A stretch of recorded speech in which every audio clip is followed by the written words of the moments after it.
بسم الله الرحمن الرحيم.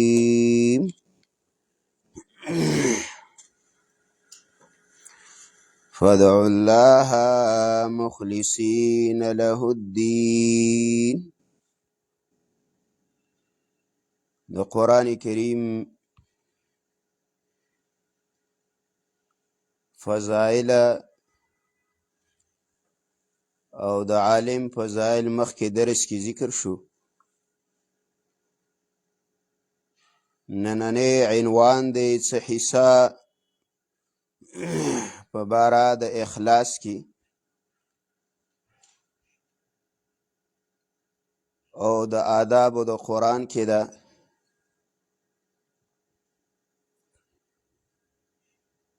د هر عمل د قبولیت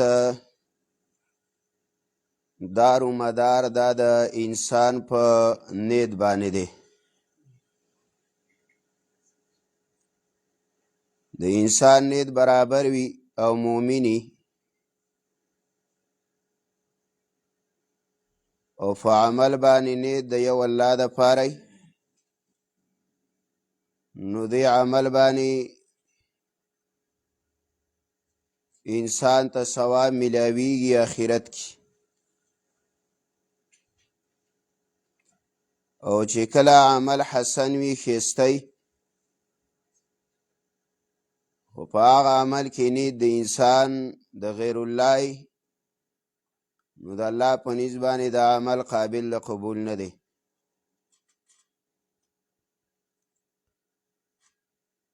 تاسو به ګورئ چې څومره محدثین دي او هغوی د خپله د حدیثو د کتاب ابتدا کوي نو هغوی دا حدیث راوړي چې انما الاعمال بالنیه. د اعمالو دارومدار دا په نیت دی.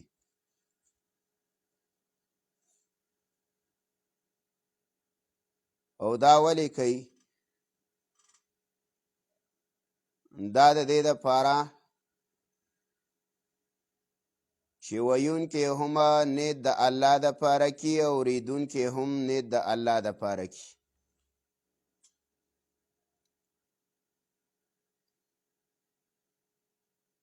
او بیا علما وایي چې کله اورېدونکي ته د ویونکي نه څه فایده نه کیږي نو د دې دوه یو وجه دا ده چې د اورېدونکي نیت خراب دی او که د اورېدونکي د طالب العلم نیت صحیح وي نو د ویونکي نیت خراب دی. وی قانون د الله دا را روان دی چې د صلحاو د نیکانو د علماو په خبرو باندې سامعینو ته الله پیدا ورکوي. خو چې کله اورېدونکي وي او فایده نه کیږي نو نیت کې مسله ده. لکه رسول الله صلی الله علیه وسلم ته به مجمع کې دوه قسمه خلک کېناسته. یو خالص مؤمنانو چې هغه د اصحابو په نوم یادېدل او دویم خلک دعوی کړې وه د مسلمانۍ خو هغوی منافقانو. نو چې هغوی به کېناستله نو هغوی ته به څه پیدا نه کېدله. منافقینو د رسول الله د مجلس نه څه فایده نه ده حاصله کړې او صحابه کرام به چې کېناستل نو د رسول الله په مجلس به هغوی ته پیدا کېدله. نو امام نووي رحم الله وایي چې دا اصل کې مسله د نیت وه. د یو فرقې نیت برابر دی د یو فرقې نیت خراب دی. نو ځکه د دې حدیث نه محدثین او علما ابتدا کوي چې لکه نیت برابر کا. او نیت برابرول دا عبارت دی د اخلاص نه. یعنی اخلاص په سړي کې راشي. اخلاص څه ته وایي؟ امام راغب رحمه الله وی دی کې درې ټکي دي: خا، لام، صاد.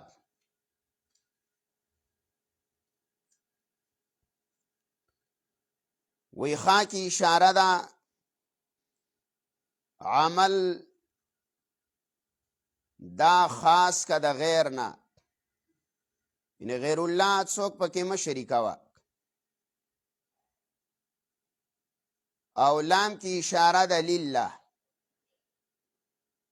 یعنی عمل به د خاص وي او د الله د پاره به. او وی صاد کې اشاره ده بدلې ته، نو چې کله پکې دا دوه صفتي عمل د غیر نه خالص وي، الله له ایوازي وي، نو ثواب پې ملاویږي.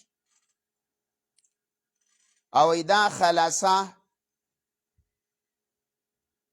دا لفظ خا، لام، صاد وی دا دلالت کیا په پاکی او د خیس د یو شی باندې. په عربیت کې هغه داسې وی تدل علی تنقیح الشیء و تهذیبه. دا دلالت کوي په صفایی او خیستوالی د یو شی باندې.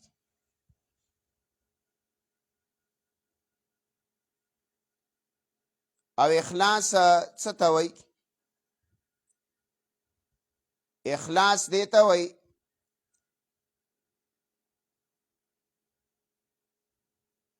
وی تسبیة السر والقول والعمل. دا عمل بالکل پاک کا او قول دیم پاک کا دا اللہ دا پارا. او بعض علماء دام وی تسفیة العمل من التحمة والخلل. دا عمل دا تحمت او دا خلل نه پاک کا.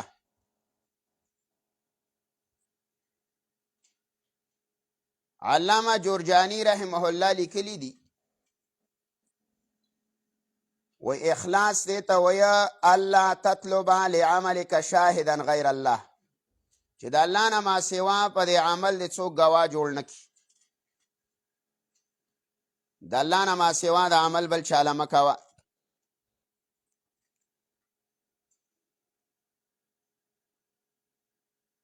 او بعض علماء وی التبری عن کل ما دون الله.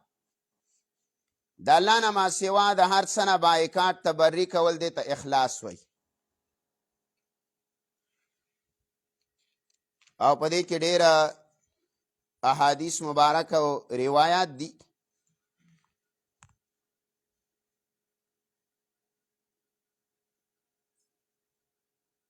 رسول الله صلی الله علیه وسلم فرمایي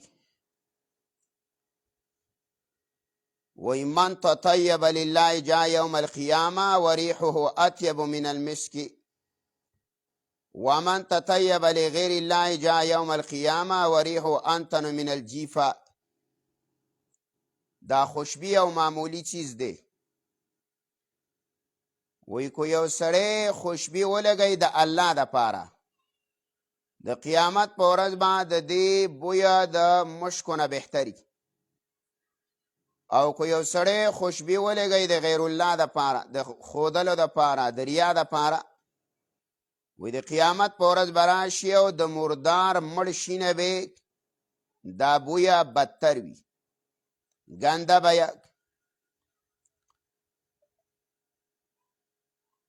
یو ورځ رسول الله صلی الله علیه وسلم د جبریل نه پوښتنه وکړه، ویل اخلاص ما هو؟ ویل دا اخلاص څه ته وایي؟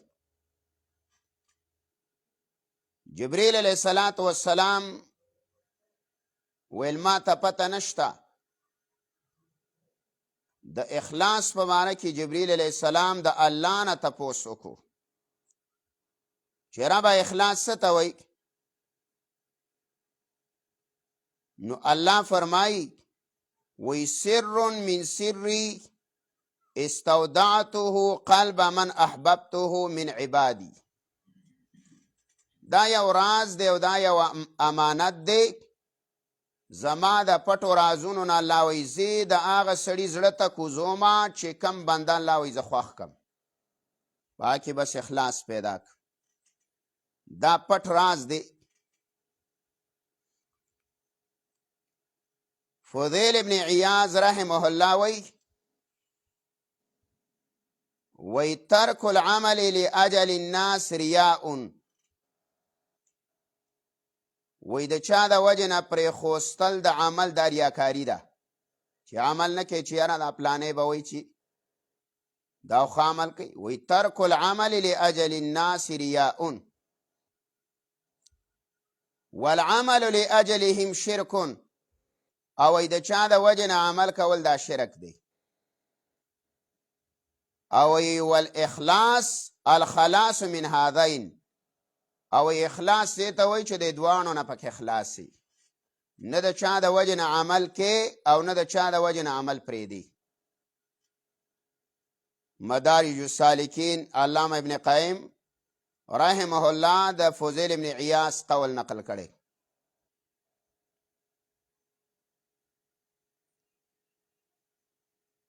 قرآن کریم کې په دې مسله باندې ډېر آیاتونه دي.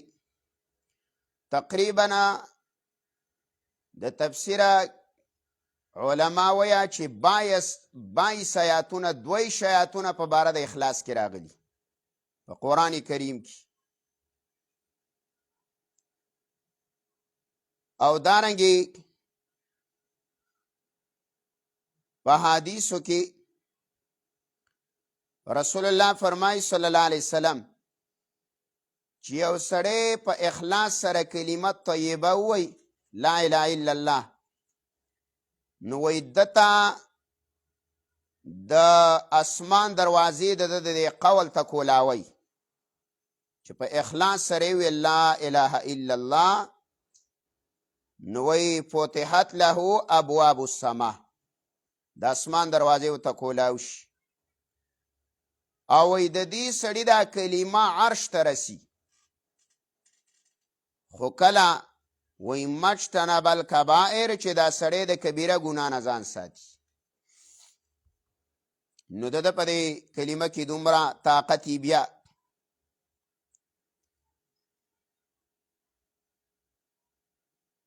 امام مکحول رحمه الله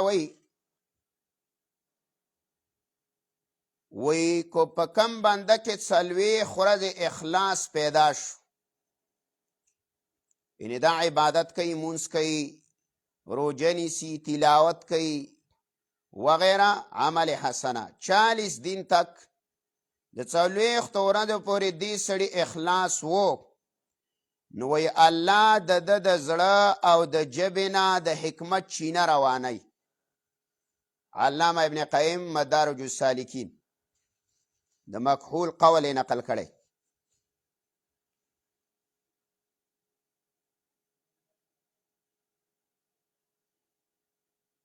او بعض علما دا وایي چې یو سړی په اخلاص سره عمل کوي نو دا به د ریا او د وسوسو نه پاکي. په عمل کې به اخلاص ډیر کوشش کوي. ښه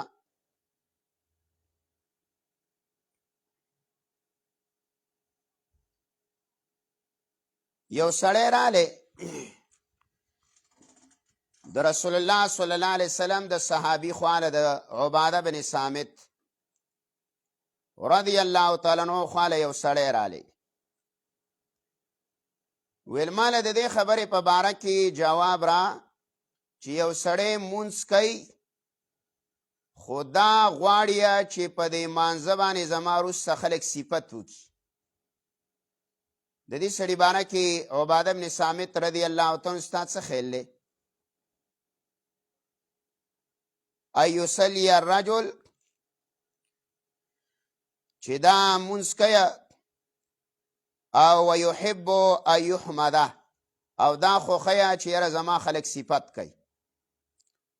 عباده ورته وویله ولیس له شیء د ده د مانځه هېڅ هم نشته د الله په نسبت باندې ویل دا عمل باطل دی ځکه الله وایي چې یو سړی عمل د چا دپاره وکړي نو د قیامت په ورځ به الله هغه سړي ته سپاري چې د هغې نه ثواب هم تالاش که چاله چې دې کړی و هغه نه. علامه ابن کثیر رحمه الله دا ذکر کړی دی. جنید بغدادي رحمه الله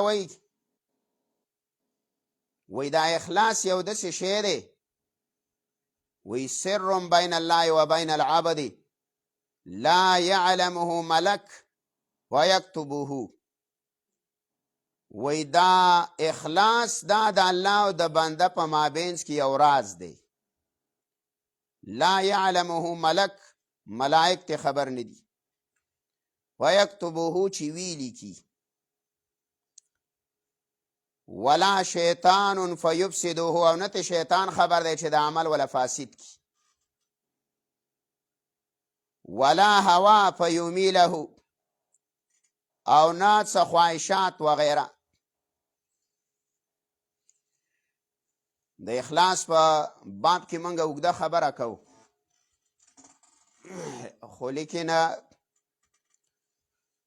د اختصار د وجې نه ما تاسو ته ویلي چې دې کال لږ درس په اختصار سره کوو، نو بس دغه یو څو اقوال تاسو له کافي وو. صرف دا خبره چې د اخلاص پیدي ولیکئ چې د سړي شوق پیدا شي اخلاص ته، چې سړی په اخلاص عمل کوي نو فواید یې څه دي. د اخلاص اولنۍ پیدا دا ده چې دا بنیاد دی د دعا د قبولیت. هو الاساس فی قبول الدعا، دا بنیاد دی د قبولیت د دعا. د اخلاص نه بغیر دعا نه قبلیږي. دویمه پیدا، اخلاص د انسان مرتبه اوچتۍ په دنیا او په آخرت کې. یرفع منزلة الانسان فی الدنیا والآخرة، په دنیا او آخرت کې اخلاص د انسان مرتبه چوتۍ. دریم، اخلاص دا بنیاد دی د قبولیت د اعمالو. عمل چې قبلیږي نو د هغې جړه دا اخلاص دی. عمل بغیر د اخلاص نه قبلیږي. څلورم، انسان لرې باسي د وساوس او د اوهامو نه. وساوس بدله نه راځي او نه بدله اوهام، ګمانونه وغیره بد. پنځم، انسان لره حفاظت کوي د بندګۍ د غیر الله نه. انسان محفوظ ساتي د بندګۍ د غیر الله نه. شپږم،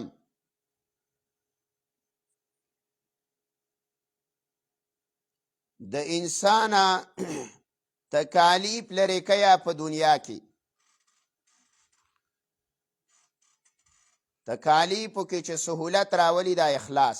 یو سړي د تکلیف ورسي د کې اخلاص یې مړه وایي څه دنیا نه د الله دپاره دي که مرتبه به هم پیچوته شي، اجر به الله راکړي.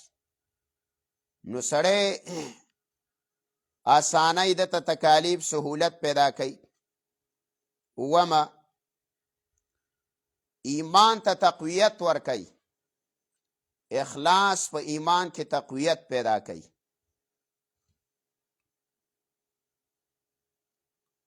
اتمه، بنده لره د فسوق او د عصیان نه لرې باسي. فاسق بني او ګناهګار بني، ګناهونه به نه کړي چې اخلاص ته پکې و.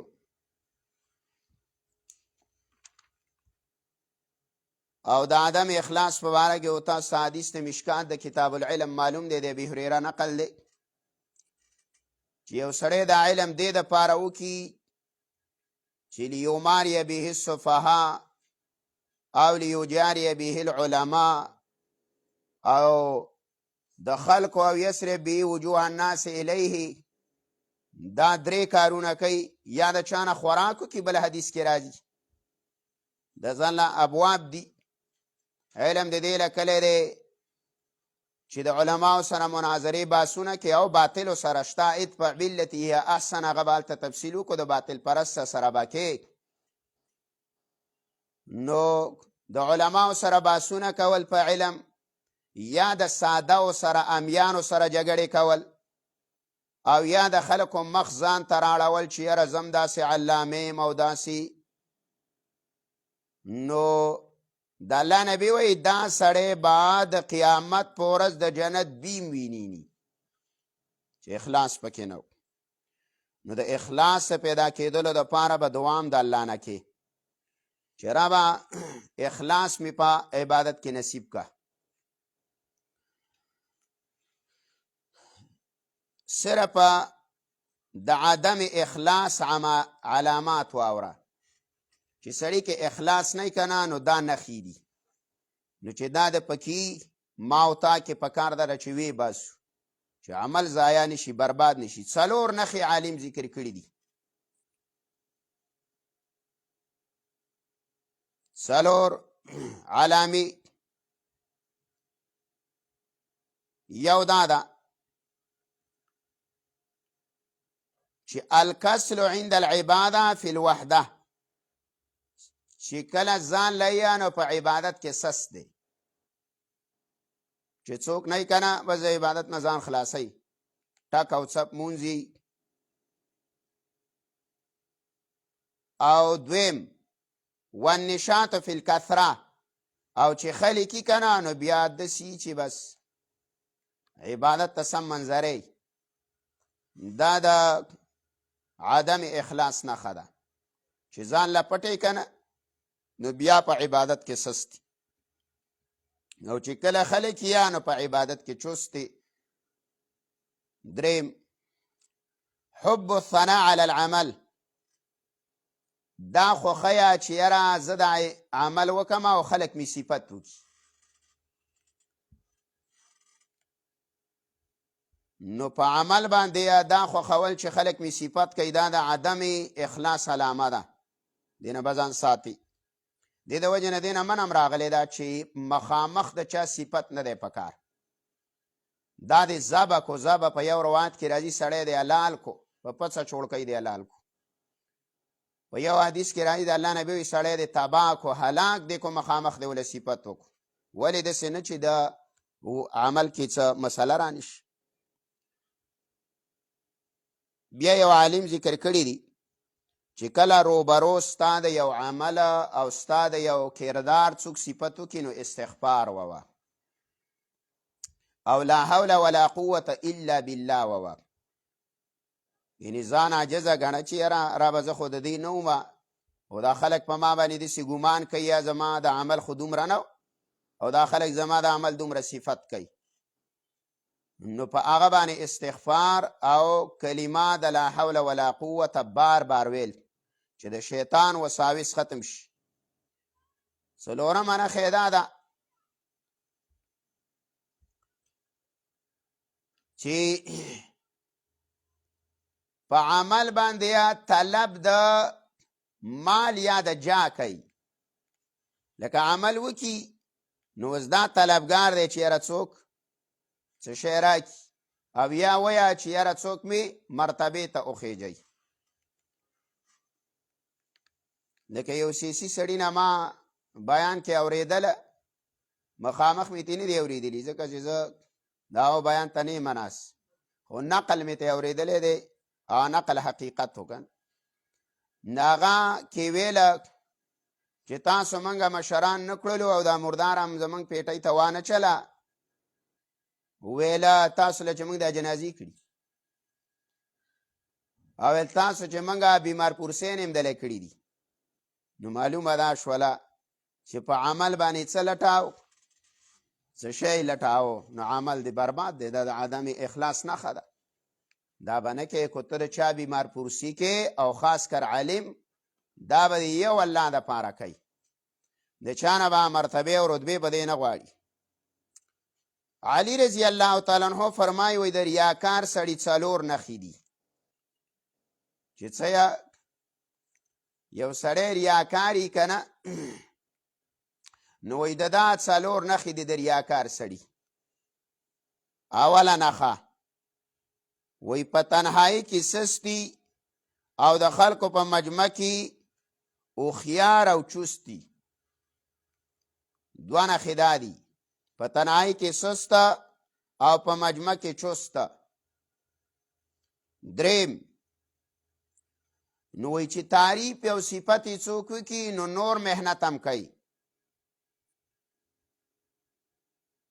او څلورمه نښه دا ده چې تعریف یې څوک ونه کړي نو کار پرېږدي عمل څه کوي دا پرېږدي د پښتو شاعر وایي د رواج او رسم عمر مدام نه وي لکه عمر چې مدام وي د اخلاص لکه سړی ستړی شي که نه دا ځینې څه وخته پورې زموږ څه ځان سم کې کپرو کپرو کوي خو بیا یې څه ستړی شي ځان واچي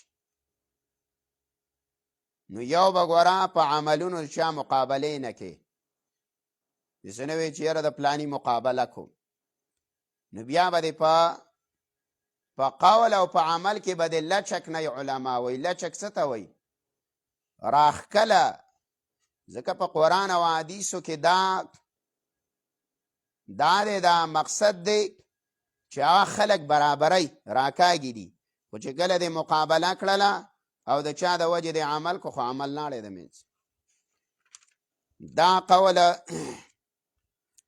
د علي رضی الله تعالی عنہ اوس اخلاص په څه پیدا کیږي د دې یو جمله واوره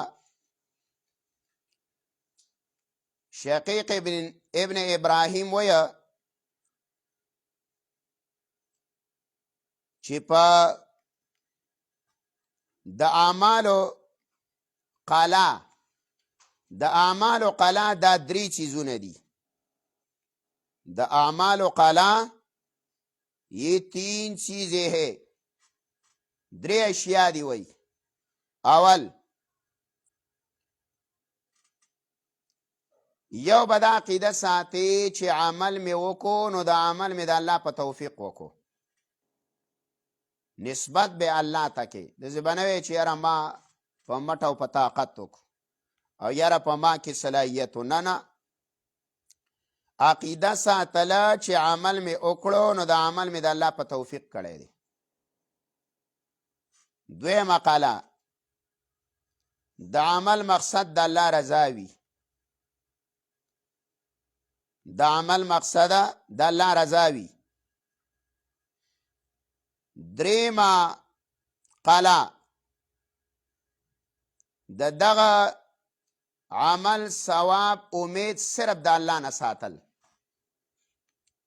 دریمه قاله دا ده چې د دې عمل امید صرف د څه نه وساتي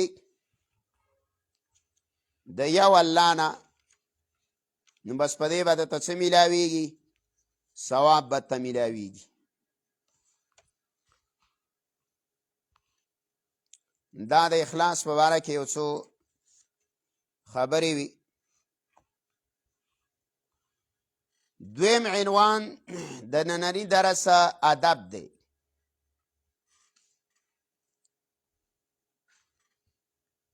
ادب څه ته وایي بس ادب دې ته وایه په پښتو کې چې انسان د هغې په وجه باندې کمال درجې ته رسي چې ادب پکې عمر فرمایي تعلم الادب ثم تعلم العلم ویول ادب ازدکا او رست علم تعلم الادب ثم تعلم العلم وی اول به ادب زده کې بیا به وروسته علم.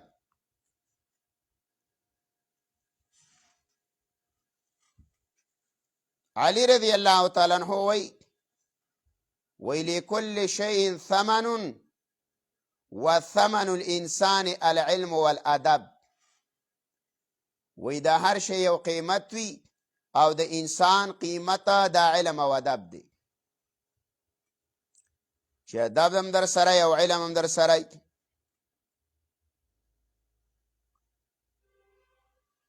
محدثین وی د زیات علم نه او د زیات احادیثو ازده کولو نه منګه زیات ادب ته محتاج یو.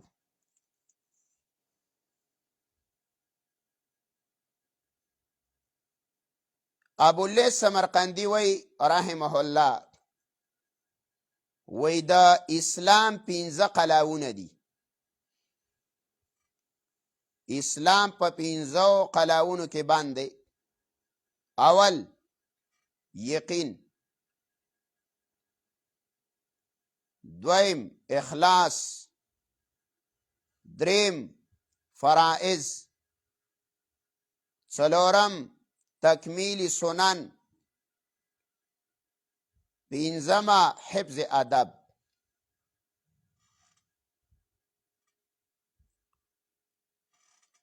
پنځه قلاونه د اسلام: یقین، اخلاص، فرائض، تکمیل سنن، حفظ ادب.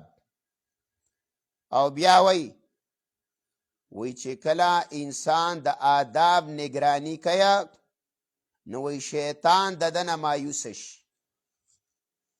لکه چې د ادب لحاظ انسان ساتي نو دا نه شیطان بیا مایوسی.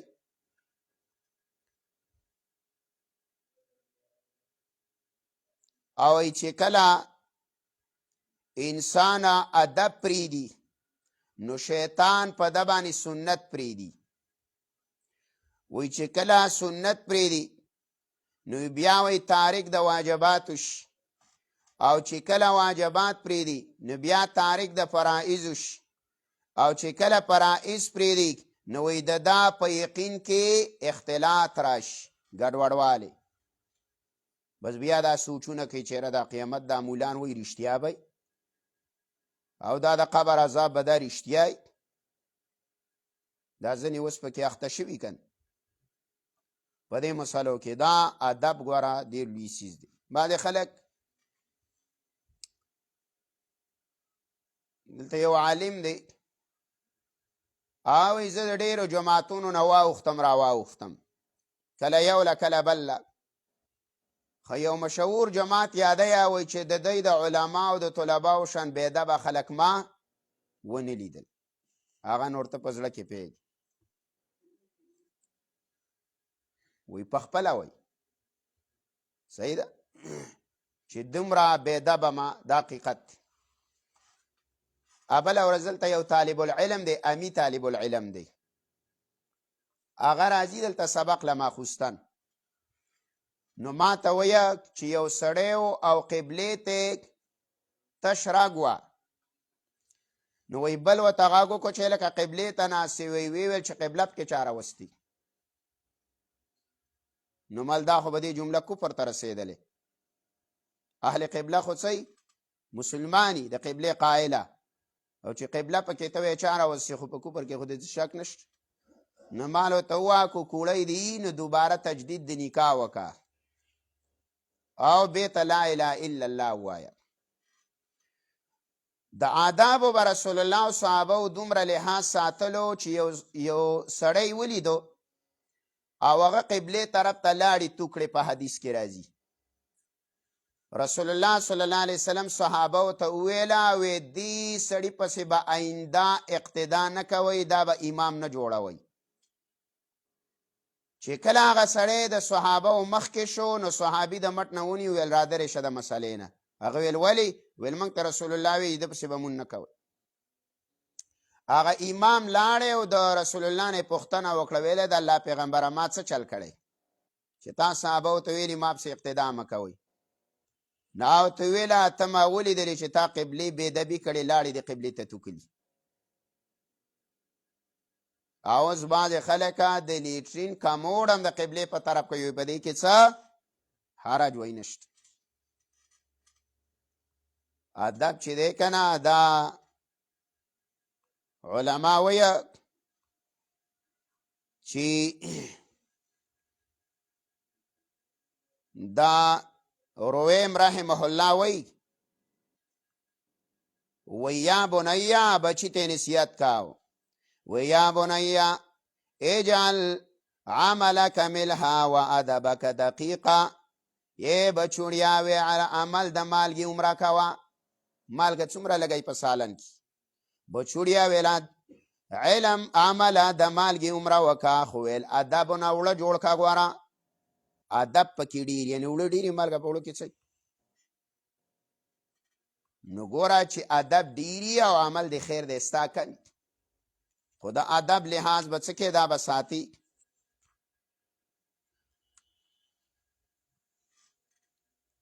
عبدالرحمن بن قاسم به ویل زه د امام مالک سره 20 کاله شاگرد ہوں 20 سال تک میں نے امام مالک رحمہ اللہ کی شاگردی کیا 20 کاله میں دا شاگردی کړې وه. عبدالرحمن بن قاسم رحم الله وی 18 سال 13 کاله میں ته ادب زده کو ادب او وی 2 کاله میں د علم په زده کړه کې ولګول سر دی پیو پړسید 18 کاله ادب کې تیر کړی دي اوس ته درجې ویا وی شیخ القرآن دی. علما به مخکې د استاد څخه پاتې کېدل چې په ده کې یو صفت دی چې دا صفت تی والو لکه دا علم نه دی زما د علم مطابق علم د فراغت نه وروسته دی چې طالب فارغ شي چې فارغ نه هغه کې لا څه نشي زده کولی چې فارغ شي نو دا بیا د خبره ذهن رالی. نو مخکنی علما به چې کله د علم د حاصلولو نه فارغ شو د تکرار مطالعه نه نو بیا به هغوی 8 کاله او 10 کاله به د یو استاد څخه په دې تېرول چې په دې استاد کې کم ښه خویونه دي ښه صفتونه دي دا ته خپل کو او که په من کې کم بد خویونه او اخلاق او آداب دي چې دا ترک کو پریږدو.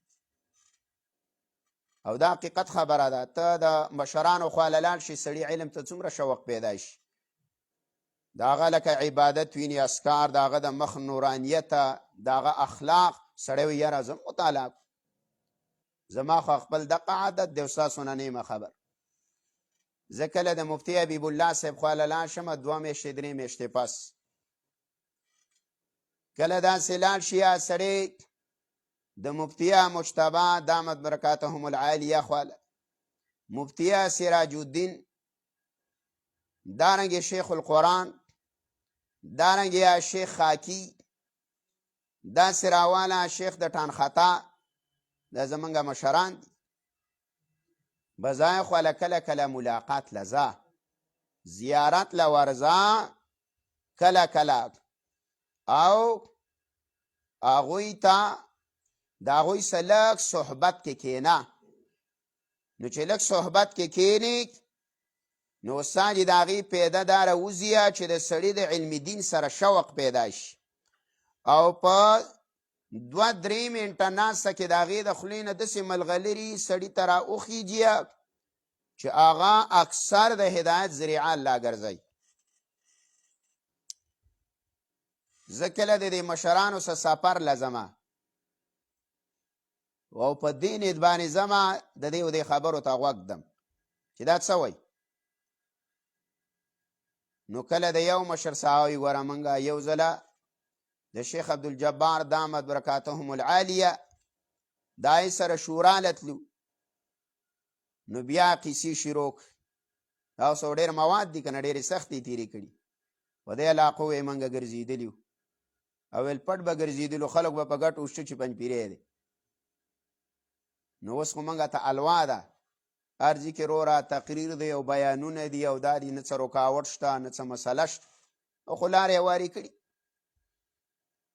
نو مسله دا ده چې د مشرانو څخه پاتې کېږئ، هسې ورځئ. ادب هغه کې زه یو څو خبرې بیا کوم چې عبدالله بن مبارک قول دی وی طلبت الادب 30 سنه و طلبت العلم 20 سنه. وی ادب می 10 کاله ازده کو او وی علم می 60 کاله ازده کو. نو 50 یې پوره کو 50 والد 10 کاله ادب او 60 کاله علم ازده کړي. نو ته به وی چې د حدیث په کوم د امام بخاری استاد دی، مسله داره چې ادب به مزده کاو او د هغې سره سره به علم یې مزده کاو، خو ادب له ترجیح ډېره ورکړې وه. نو ځکه الله مقامم لوی ورکو. او بیا فرمایي وی کاد الادب یکون ثلثی الدین، وی نږدې ده چې دا ادب 3/4 دین دی، 3 دین دی. نو وی 3 حصه پکې څه دی؟ 2/3 یعنی 3 دین دی او 2/3 ثلثی دی، تسنیه ده. 2/3 پکې څه دی؟ دا ادب دی. نو ادب غالبه دی او وی دین لږ کم دی، ادب ډېر دی. صحیح ده. د دې د وجې نه یو شاعر وی لیس الفخر بالمال والنسب انما الفخر بالعلم والادب. وی فخر نه دی په کاره په مال او په نسب باندې، انما الفخر بالعلم والادب. کو فخر کوئ نه په علم یې وکړه، په ادب باندې وکړه. مال باندې فخر نه دی په نسب چې زه غټ نسبي ما سره ډېر مال دی، نه فخر په علم دی چې علم د سره دی. او دارنګه په ادب باندې دی چې ادب در پکېږي.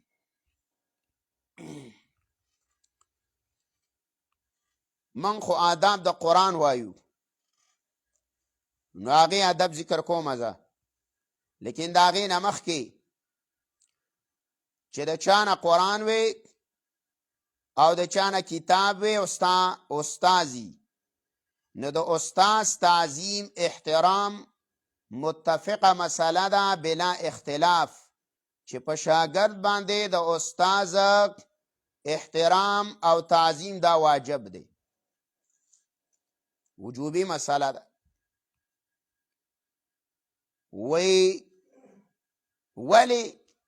وی علم بغیر د ادب ازده کیږي، خو د علم انوارات او برکات دا بغیر د ادب نه ازده کیږي.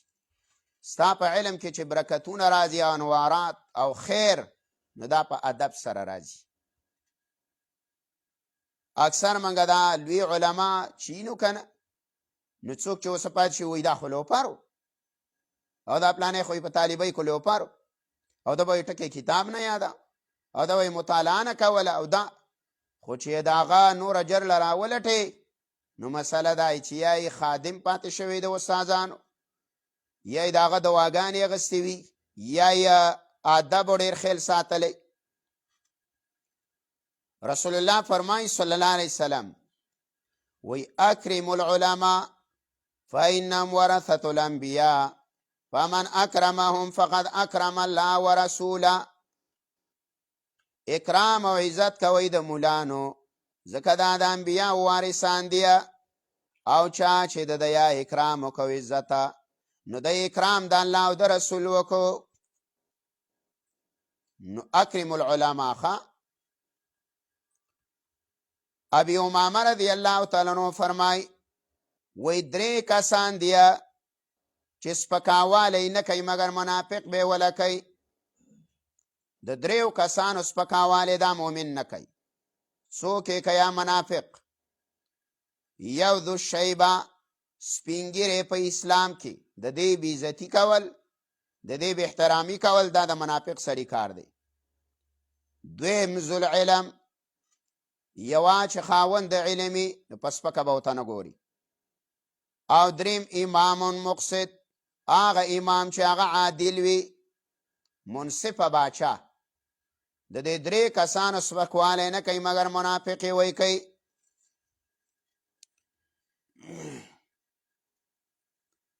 او بیا مشهور حدیث هم دی د الله نبی وی زمونږ نه هغه امتي زما نه دی چې دا د مشرانو قدر نه کوي او په کشرانو باندې شفقت نه کوي. مشهور احادیث دي. خجی نو دا ادب ته خیال ساته. صحیح شوله. اوس د قرآن کریم لکم آداب پکار دي هغه واوره.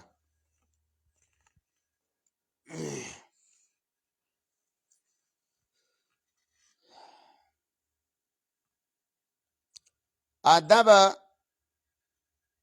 اول د قرآن کریم هغه دا دی منځ کې به اوس نور ذکر کوو. الاستماع، قرآن ته ښه غوږ کېښودل، کلک. سورت اعراف ګوره اخیری آیات دی 204 نمبر. اخیری آیات نبره 204 تا ګوره. الا واذا قرئ القرآن فاستمعوا له وانصتوا لعلكم ترحمون. کله چې الله ویا قرآن لوستلی شي فاستمعوا له ښه غوږ ورته کېږدوه. یو سما ده یو استماع ده. فرق پکې دا دی اوسه چې سما نفس اورېدلو ته وایي واوره، او فاستمعوا معنا دا ده ښه غوږ کېږده ښې واوره. وانصتوا او چپ شیا لعلکم ترحمون، رحم به د باندې کېږي. دویمه ادبه التفکر والتدبر فیه، سوچ او فکر کوله، تدبر کوله په قرآن کې. وګوره سورت فرقان 83 نمبر آیات. سورت فرقان آیات دی 83 او پارا دا 19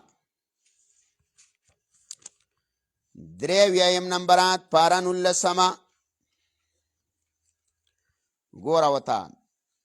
والذین اذا ذکروا بآیات ربهم لم يخروا علیها صما وعمیانا. الای آغا خلقا چې نسیت ورکولی شي په آیاتونو دربه، آیاتونه درب ورته بیانیږي. لم یخروا علیها نو نه پرېوځي په هغې باندې کاڼه وعمیانه وړانده. اسیړونکو نه دی ناز ګوره. تدبر کیا، سوچ کیا، فکر کیا. نو بغیر د تدبره قرآن اوریدله او سوچ نه کول دا بېدبي ده، بلکې د قرآن تعلیم او د قرآن تلاوت کول په تدبر سره. دریمه القاء السمع مع شهادت القلب، غوږ بند دی او ستا چې پاچاګل به مازیرې. پاچاګل پیژنې زړه، نو یو به غوږم کې دی او د زړه پاچاګلې به دې متحاضر کې، زړه به دې مکمل حاضري. سورت قاف وګوره آیات دی 29 نمبر او پارا دا 26 پارا 29 نمبرات. ان فی ذلک لذکرى لمن کان له قلب او القى السمع وهو شهید. یقینا دا قرآن نصیحت دی الله ویا، خو هغه چا لره له قلب چې د زړه وي، او القى السمع او غوږ یې کېښودی وي، وهو شهید والله ویا د زړه پاچاګلې مازیري. زړه به دې حاضري، داسې نه چې جسمي ها هنا قلبي لدیک، وی ناستی مستا سره او زړه مې په کندو کې دی. نه، زړه به دې حاضري اوسای، داسې نه چې په بارو روانې. د دې د وجې نه علامه زرکشي وایي برهان کې وایي تکره وایي مکروه ده قرات د قرآن بلا تدبر بغیر د تدبر او د سوچا وایي دا مکروه ده. د دې د وجې نه وایي هغه سړی په قرآن پوه نه شو چا چې قرآن ولوستو د 3 ورځو نه کم هغه ځان له مسله ده او ځان له په عبدالله لکنویه رساله لیکلې چې آیا په 1 او 2 ورځو کې قرآن ختمول څنګه دي په خپل مقام راشي. صحیح ده خو به هغو خلکو ته موږ نشي رسېدلی که نه. صحیح ده یو بعضې خلک وایي هغه هم سړی و موږ هم څي وو هغه وی سړی و خو سړی و لکه د امام نووي قول و صحیح زده که امام نووي هغه وایي سړی و خو وایي ته سړی داسې سړی وایي داسې بیګې لکه غوا هغې جواب کړی که امام نووي کړی چې بعضې خلک وایي تابعین او ائمه یادوي یا صحابه یادوي وایي د تابعینو او د ائمه لوی او د اسمات به داسې و لکه د ګډې بزې پچ د علم د زده کولو لپاره هغه خوراک نه کوه تاسو لس خرواره خوراک کوه څه د بخلاصي د مني په باره کې موي چې هغه مسله د اختلافي چې څه ده مني د انسان پاکه ده نو هغه ځکه امام نووي به ګوره شرح د مسلم دا وایي چې د هغې او د اسمات یې داسې دی لکه ګډه او بزه پچه نو هغه چې ګډه او بزه پچه ستا په دغه ولګي ګنده کوي هغه ستا چې وچ ټیپ بال دی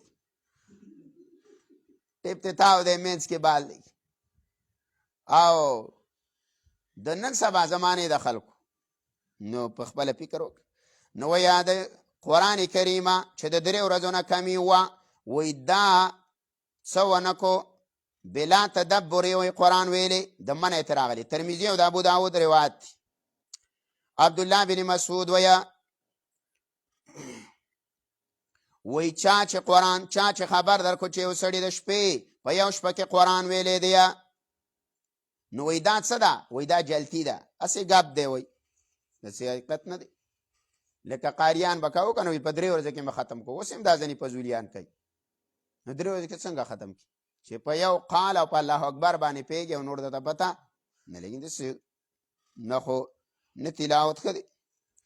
او په حدیث کې راځي وایي دا د رسول الله صلی الله علیه وسلم قول دی د خوارجو په باره کې ویقرؤون القرآن لا یجاوز تراقیهم ولا حناجرهم قرآن بلولیه خو د مرۍ نه به ښکته نه ځي د مرۍ د رګونو نه به ښکته قرآن په خوله به قرآن بدن کې به قرآن نه عمل به په قرآن نه بس تلاوتونه به کوي د مصر قاریان نه ګوري داسې قرآن وایي چې اریان به دي کي څومره خواږه اوازونه او څومره اوږده قراتونه خو چې شکل او صورت او ټایم وایي نو هغه بدله ده.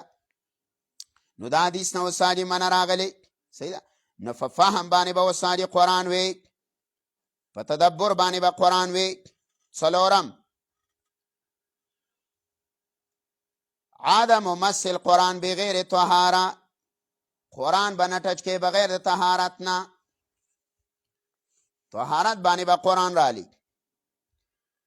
سورت واقعه وګوره آیات دی یو کم اتیایم سورت واقعه آیات دی یو کم اتیایم نمبر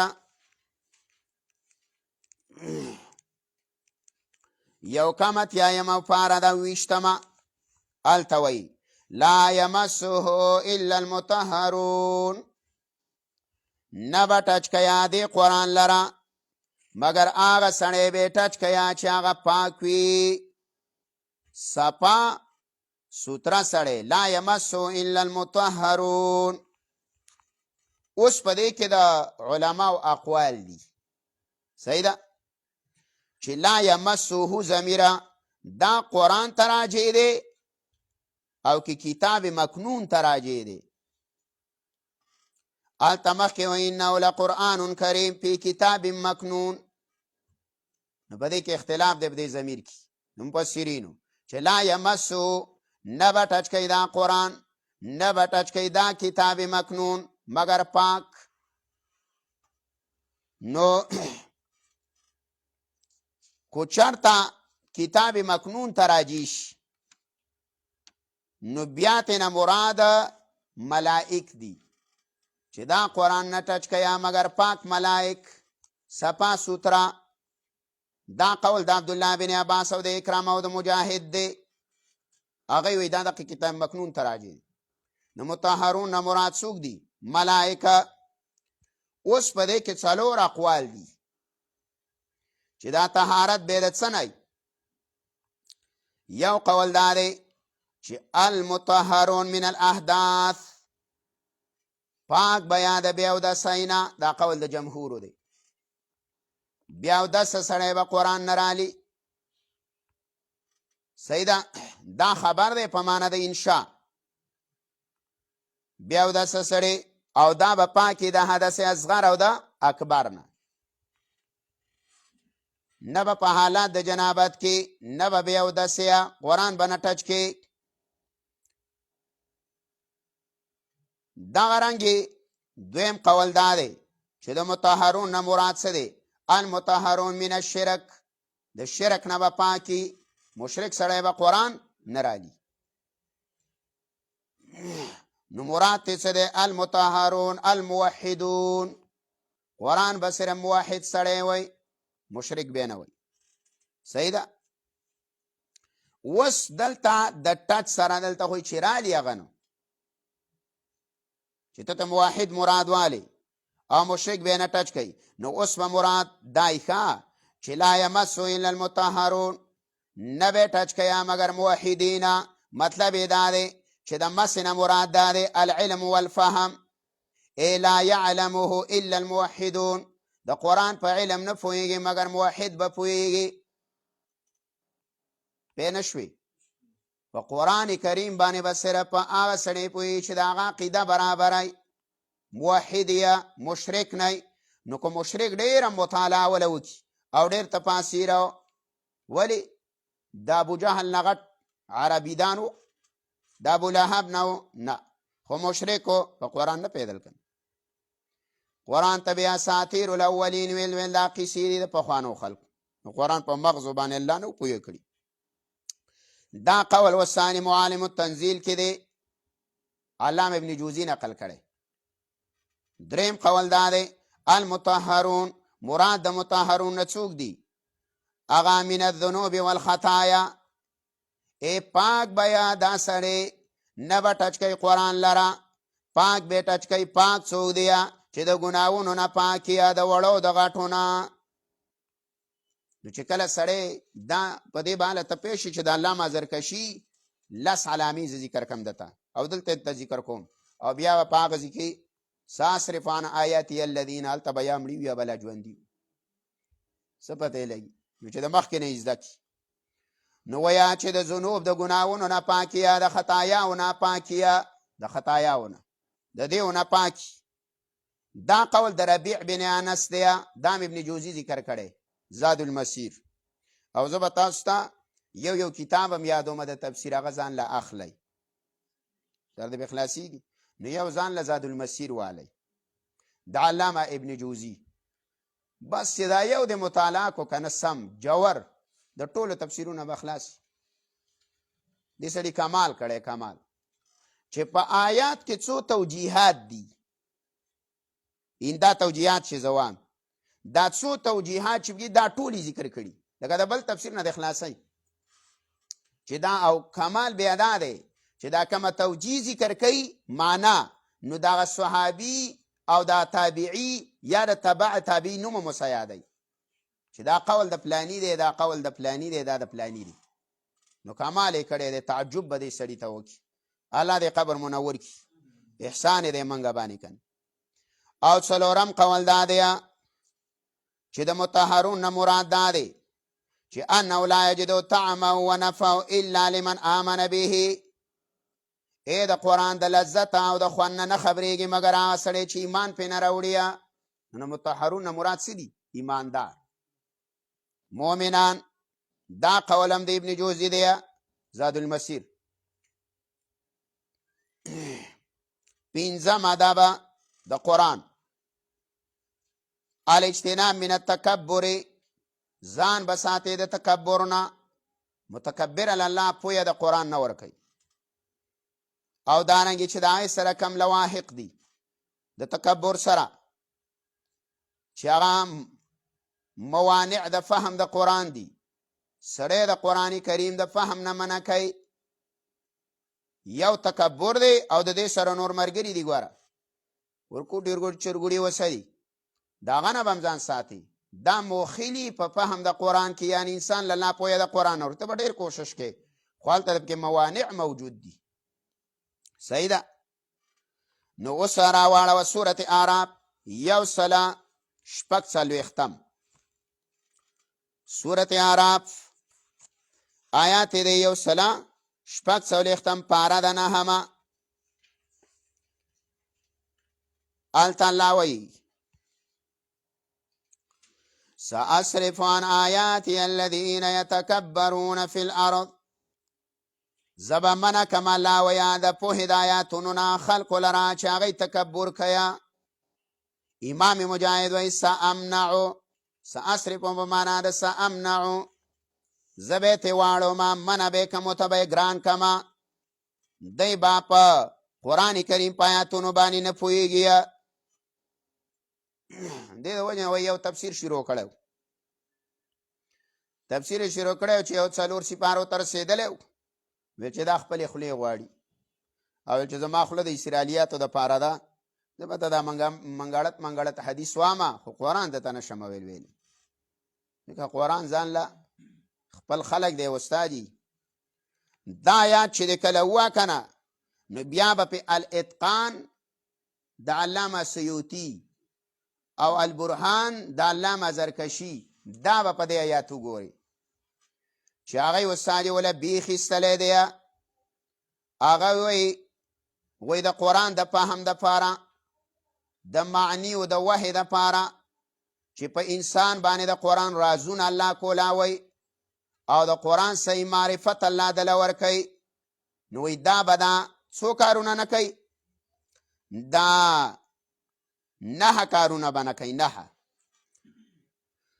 هغه 9 ذکر کړي دي. زرکشي ګوره دا دی اول الاجتناب عن البدعه. وایي دا سړی به بدعتي نه یا چې بدعات دی که او په قرآن د الله نه پوهه کوي، نو د بدعت نه به ځان ساتي. دا مانع دی د قرآن نه، په قرآن دی بیا الله نه پوهېږي. بعضې خلک یو ما سره رابطه کړې وه، ویل چې یاره زمونږ زنانه ویه چې دا د قرآن کریم په یو آیات کې ونښلي، نو بیا ورته نښتې او دعا کوي، دا هسې خبرې پکې کوي. نو ما هسې خبرې خو ما نه دي کړي. و چې دا بدعت نه یادی، په دې ځینو خلکو دا ټکی بدلوي. هلکه چې بدعت د پکې نه، نو زه به یې یادومه که نه. یاره رسول الله نه دی یاد کړي کل بدعت ضلاله. الله هر بدعتي ضلالي دی، ګمراهي ده هر بدعت. چې پیغمبر یاد کړي، ته پیغمبر ته مې چاسې خبرې کوي نه. لکه ګوره دا د قرآن کریم د زماني کتاب دی، دا څه د بني اسرائیل واقعیات نه دي چې اساطیر الاولین دی او قصه ده د یوسف علیه السلام او نر او ښځه رامنډې ووایي چې هله مزیداره قصه ده. په قصه کې عبرتونه دي، هلته به ته ووایم. هلته خو تا دا عبرت نه دی ویلی چې مخکې صورتونو کې تکالیف په پیغمبر د پردو نه او اوس په صورت یوسف کې ورته وایي ګوره چې خپل هم درته خاماران کوي. یوسف علیه السلام ته ورونه خاماران شو. نو مسله په هر ځای کې خپل له قرآن مقصد دی. ته په قرآن باندې په اوس په اصول مهمه کې وامه چې بعضې خلک تفسیر غلط کوي. ولې کوي؟ هغه د اصولو د قرآن نه دی خبر. دا خو داسې جامع کتاب دی، که تی صورت فاتحې ته کېناستې په کلونو به لګوي چې د به خلاصېږي، خو ته به اخلاص نه کي. خزانه ده. نه یو به بدعتي ګورانیه د بدعاتو نه به ځان ساتي. دویم معنی دا دی الاصرار علی الذنب، په ګناه باندې میشګري کول. همیشه به ګناه نه کي، چې همیشه د ګناه کوله. فهم د قرآن الله نه در کوي، په قرآن د الله نه پوهه کوي. دریم وفي قلبی کبر، او په زړه کې تکبر ویه. نو دلم الله پوهه د قرآن نه ورکوي. څلورم او هوا یا د خواهشاتو تابعداري، په خواهش پسې روان دی، قرآن یې پرې حدیث یې پرېښی دی. پنځم حب الدنیا، د دنیا سره یې مینه ده، محبت یې دی، پوهه د قرآن الله نه درکوي.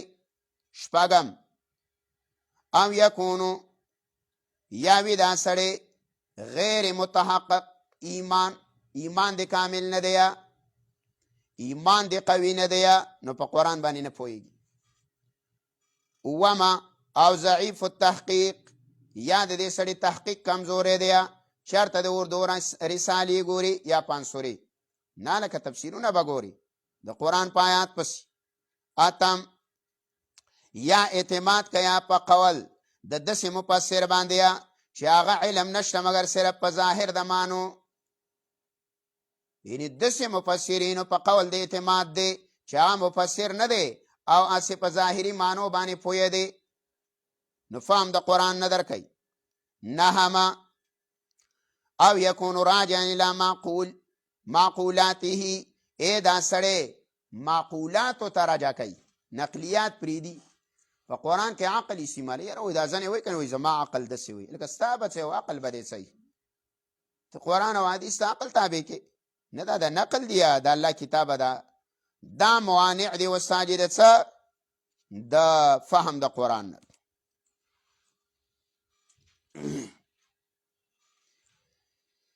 الله خجی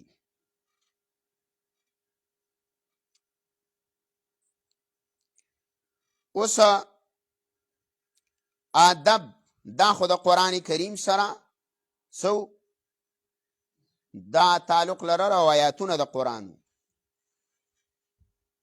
اوس یو چې قرآن کریم کله تکینې وته نو په اوداسه کې به مسواک وي، او که په اوداسه کې ونه وي نو چې کله قرآن تکینې نو مسواک به وي، دا به خلاصیږي.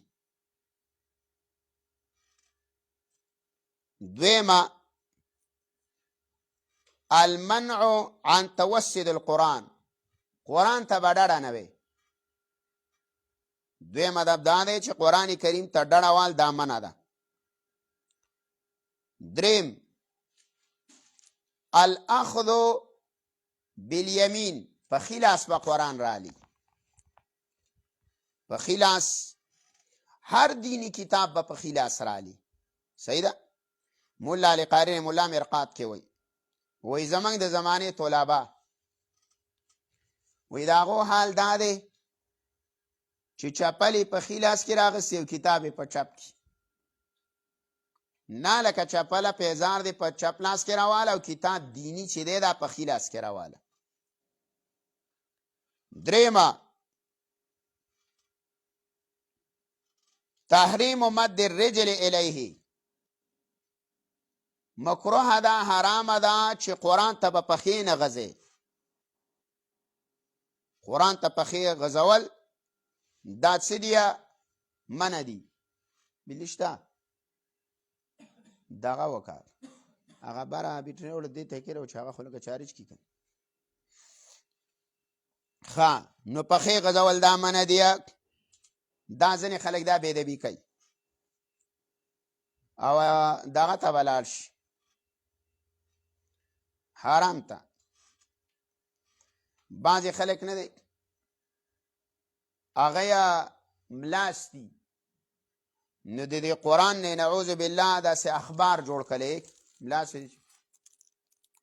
پزیش به ګوري بر ځینې عرب خو پکې راشي سمې ورټي، او ځینې پکې دومره بېادبه دي د الله بنده چې پته نه لګي چېرته به پیدا شي، داسې بېادبي کوي، هر سخت بېادبي کوي د قرآن. پنځمه منع وضع شی فوقه، منع دی چې د بره د قرآن یو څیز کې دی، د قرآن کریم نه به ټپایي نه جوړی چې د بره دی پې موبایل یې میښي او د بره دی پې پړګۍ میښي او رومالونه هم دی پیښي، نه نه دا به نه، قرآن به خالی. شپږم استدبار و من غیر مباله، الکه شاکې به قرآن ته نه، خو بلا ضرورت. صحیح شوله. اوس مثال کې تاسو ناستې وئ نو دلته مخې ته قرآن دی، نو هلته شاته قرآن دی، خو دلته مخې ته قرآن دی، نو په دې کې څه حرجه؟ خو چې تاسو قرآن نشته او سړی شاته تی شاته ناستي او دا هسه څه نه نو شاید د دې سړي قرآن ته شا ده، دا به نه کي. اومه خپه اړول په قرآن، چې کله پاڅېږي نو په قرآن به خپه نه چوتې، دې ته تخطي وایي. لکه څنګه چې په مانځه کې په سب کې خلک ناست او د انسان په اوږه باندې په ښه اړول وایي ځان له په جهنم کې ځای جوړول دي، نو دا قرنګې چې قرآن پروت نو په ښه به نه چوتې داسې، خو چې ځې نو داسې به سولې، ادب دی د قرآن چې په سولېدلو به تې وځي. صحیح شوله. اتم رمیه من بعیده، د لرې نه راګزارل، چې قرآن کریم نه دې څه دا جوړ کړی دی او د کپړې او یا د لرګي په شانې داسې بل ته ورګزار کړي. دا زه حرم کې ناست وم یو کال، یو سړی په کرسۍ کې تلاوت کا، نو سجده تلاوت یې چېرته سجدة الآیات، آیات د سجدې ویلې نو سجده یې کوله، نو ځوانه د باره نه دی د کرسۍ نه زما مخ د قرآن راګوزه کړه پړق، نو مال کو ترې راولېدو چې ما ورته خیال وکړو زه کرسۍ نه راکوز شو سجدې کوله او ما قرآن اوس بېرته یې نه واغست. خدا پاکه دا ظالم دی. نو چې بیرته ته تپوس وکړې چې دا دې ولې وکړه، هغه وایي چې دا خو هغه قرآن نه دی وایي، او یا په لوح محفوظ کې دی اصله، وایي دا خو هسې نقل دی په پاڼه وایي لیکلی شوی، او وایي د دې حرام ځمکه وایي دا اعلی ده د څه نه د قرآن نه، وایي دا اول پیدا شوې ده. دا آیات یې راته ووایه چې اول بیت وضع للناس، دقه یې راته ووایه. نو مال و جاهل مرکب نو چې اوس سباس کوم نو خلک به وایي چې دلته مناظرې له راغلی کو عبادت له راغلی چې د سباس کې، او بس ما اذا خاطبهم الجاهلون قالوا سلاما. زه خپل کار کوو څه درته وي، یعنې ښځو ډانګو د والو وي چې سم دې خریمه کړی وي وروسته سباس کړی وي. نهم دا دی چې کولاو به نه پرېږدي بغیر د خیرات نه. لکه ګوره چې یا خدا نه چې موږ ورته اوس ګورو نو صحیح ده، و چې خیرات پکې نه کو د بل سره خبرې کې یا موبایل باندې لرینګ رالی او خبرې کې قرآن دې کولاو کړی، نه قرآن بند کا خبرې وکړه. نو بغیر د تلاوت او بغیر د قرات نه د قرآن کولاو والی دا څه دی؟ بېدبي ده د قرآن. خجی څو شو؟ نهه ولسه. لسمه الله یضعه علی الارض، په ځمکه به خالي نږدې چې تشه ځمکه ده، لاندې نه رومال شته نه ټپهیي شته نه څادر شته، او هسې دې په تشه ځمکه ایښی دی. نو په تشه ځمکه قرآن کې خوستل دی بېدبي ده څه ده؟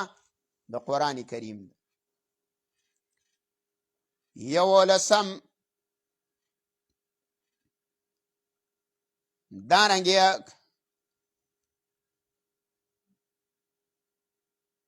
ډډه به قرآن ته نه وي،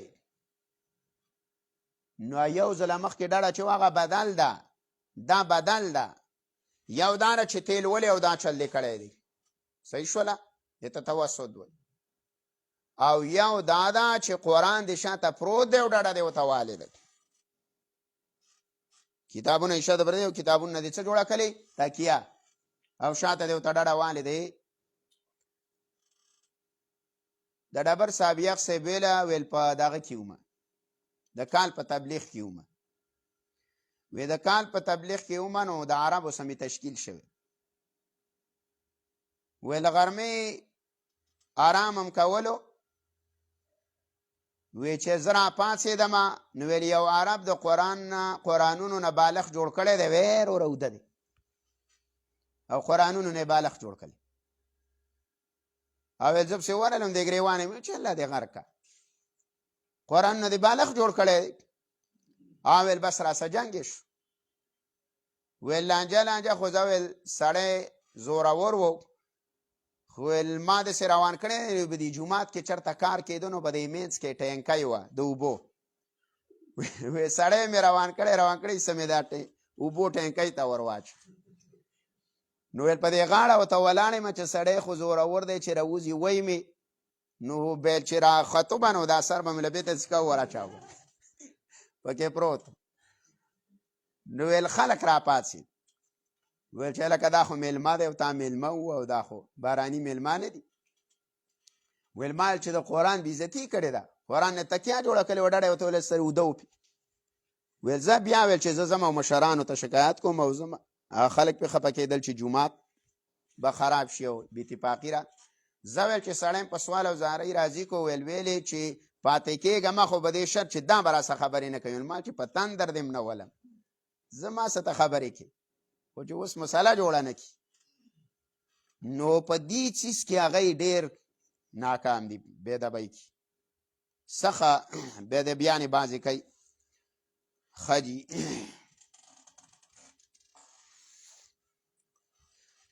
درېیمه دا 12مه چې په قرآن کریم باندې چې لیکل کې نو په بیاس کې به لیکل کې. دا زمونږ مشرانو چې کوم بیاس تاسو له لیکلی دی نو په دې کې لیکل کوه، په دې عام قرآن کې به ګوره لیکل نه کې. دا کوم چې د لیکلو والا نه دې پسې زاید ورق نشته، زایده پاڼه، دا بېدبي ده د دې. صحیح ده. نو په هغه بیاس کې لیکل کوه، په بیاس کې په پنسل کوه. د دې طریقه دا ده. مونږ به چې درس د استاد نه کاوه نو په پنسل به م پکې نکته ولیکله چې د دې د آیات د لاندې پلانې ټکی دی د عربۍ یا د پښتو یا د اردو، بس هغه ته به م ولیکو. یا معنه راته ګرانه دغه معنه به م ولیکله. نو چې بیا به وروسته په تکرار کیو نو ملګرو به تکرار چې کاو نو بیا به مونږ هغه د پنسل دوران کو او په نري د دې خپل قلم دی نو په حق پوینټر باندې به بیا هغه معنه د ځان څخه محفوظه ولیکله په تور یا په شین باندې، نو بس هغه به نه ورانېدل. نو ګوره بعضې طلبا داسې طالبات چې هغه د وخت نه په بالفین باندې یا په پوینټر باندې نکته ولیکي او بیا یې غلطه لیکلي، نو وروسته په تکرار کې پې شي یا وروسته پوه شي بیا خو هغه نه ورانېږي. نو بیا پې ضرب راکږي قرآن ډېر بد ښکاري. دا خو ښه نه دی صحیح ګانې پې. او دا حکم راغلی دی چې قرآن به د غیر نه خالي کوي. ګوره نو د دې د وجې نه زموږ د مشایخو دا بیاس چې چاپ کړی په دې پسې زیتي اوراق دي، زیتي پاڼې دي پسې. نو په دې زایدو اوراقو کې څه کوئ؟ دا لیکله په دې کې کوئ. دریم بحث دا د په باره د تعریف القرآن و اسمائه کې دی چې د قرآن کریمه تعریف څه دی او د قرآن کریمه نمونه څه دي.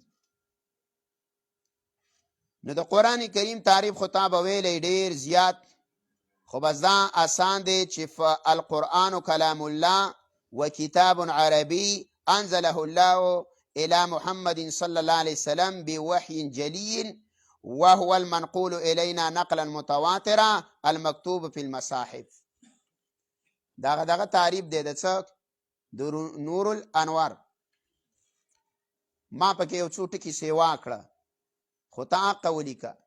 صحیح ده چې القرآن کلام الله انزله الله تعالی على محمد یا الى محمد صلی الله علیه وسلم بوحی جلی ټکی پکې سیوا کو. یو وحی جلی ده، یو وحی خفی ده. وحی خفی چې دا حدیث دی او وحی جلی چې دا قرآن دی. صحیح ده. وحی مطلوب متوي چې تلاوت کیږي او وحی غیر مطلوب حدیث وتوي. نو په وحی جلی سره او وهو المنقول الینا من ترا نقل شوی دی، خو داسې نقلا متواترا چې په نقل تواتر سره. تواتر خو پیژنې که نه چې دومره خلک خبره وکړي چې د هغې راجمع کېدل په دروغو محالي. صحیح شوله. او المکتوب فی المصاحف او په مصاحفو کې څه دی؟ دا لیک دی. ښه. او دا د قرآن کریم نه دا تعریف معلوم دی. د یو آیات نه یو ټکی راغسته. د قرآن کریمه د نومونو په باره کې زمونږ شیخ القرآن رحمه الله د پنجپیره په العرفان فی اصول القرآن کې د اویاو نه د اتیاو پورې نومونه د قرآن ذکر کړي. به ځان لګورئ العرفان فی اصول القرآن. سار مې د هغه مطالعه کول او یو څو مې ورسره نور د اصول د قرآن او څه مې خپل لږ راجمع کړي. نو هغه چې د ټولو اصولو چا چې لیکلی، هر چا چې لیکلی چې د ټولو د اصول القرآن نچوړه او اخذه دا ټول د العرفان نه دی. سره د بخلاش جړې څه دی د اصول القرآن؟ العرفان. دا نور د دنه نقل دی. چا چې لیکلی کو زمونږ مشایخو لیکلی صحیح ده. نو زمونږ د اسانتیا د پاره ترتیب بدل کړی. صحیح ده. کومه لیکلی نو اما ترتیب لږ آسان کړی طلبه او طالباتو د پاره. نو مال زمونږ به څه کتابي شکل کو اسانه. زمونږ شیخ خاکی صاحب، شیخ عبدالجبار دامت برکاتهم العالیه، هغه لیکلی فهم آسان. صحیح شوله. انعام الرحمن په نوم باندې ما سره دا دی پروت دی. او دارنګې نورم مشایخ چې کوم دی هغې لیکلی. نو ټولو اخذ د څه نه دی؟ د العرفان نه. عرفان به ګورئ ګوره لازمي ځان له پیدا کړي او پیدا څه کې د شیخ صاحب سیټ میلاویږي هغه ځان له راوړئ. په 2,500 3,000 روپۍ دی ټول سیټ دی. 12-13 کتابونه دي مکمل. نه به ځان له مطالعه کې دومره پیدا به راته وشي چې دومره به تا په 10 تفاسیرو کې نه کېږي. هر سړي ډېره ژوره مطالعه ده او ډېر په ښایسته انداز باندې د مسایلو ته استنباط کړی. صحیح ده. ډېر ښکلي کتابونه دي. سړي روح له خوشحالي ورکوي داسې پې پوهېږي. نو هغه د 80 پورې نومونه زمونږ شیخ خاکی صاحب هغه د 75 پورې نومونه په انعام الرحمن کې ذکر کړي. خو چې وګورې په جوور نظر سره نو د قرآن کریم خپل نومونه دا 5 دي او دا نور نومونه د قرآن کریم صفتی دي. دا صفات دي. نور او مبین او موضع. صحیح شوله. او نذیر او بشیر او وغیره وغیره دا ټول د قرآن څه دي؟ صفات. او قرآن کریم 5 نومونه داسې دي چې هغه په طور د نوم باندې د مسما باندې دا استعمال قرآن په خپله کړی دی چې دا د قرآن کریم څه دي؟ اسما دي او دای نومونه دي ذاتي. نو پاکې اولنی نوم چې دی هغه القرآن دی. قاف را همزه او نون قرآن دی. دا قرآن د قرأه یقرؤون دی او دا مصدر دی او دا مبنی للمفعول دی. دا په علمي ټکی دی. تاسو ما ویلي چې علمي ټکي به پکې نه وو خو دا ستاسو د پیدې دپاره وایم. دا قرآن په معنا د مقروؤون دی. مبنی للمفعول څه ته وایي؟ چې دا مصدر په معنا د مفعول دی او مبنی للفاعل دی ته وایي چې دا مصدر په معنا د فاعل دی. نو دلته دا القرآن په معنا د مقروؤون معنا دا د لوستلی شوی کتاب او دا مسلمه خبره ده چې په دنیا کې د ټولو نه زیات لوستلی شوی کتاب دا قرآن دی. په دې باندې اغیار او غیر مسلم هم شاهد دي او گواه دي چې په ټوله دنیا کې زیات لوستل د کوم کتاب کیږي؟ د قرآن کیږي. نو دا مقروء په معنا دی. اوس دا نوم یې وله ولیښی دا قرآن. دا یې وله د مشرکینو په رد کې ایښی دی. هغوی څه ویل؟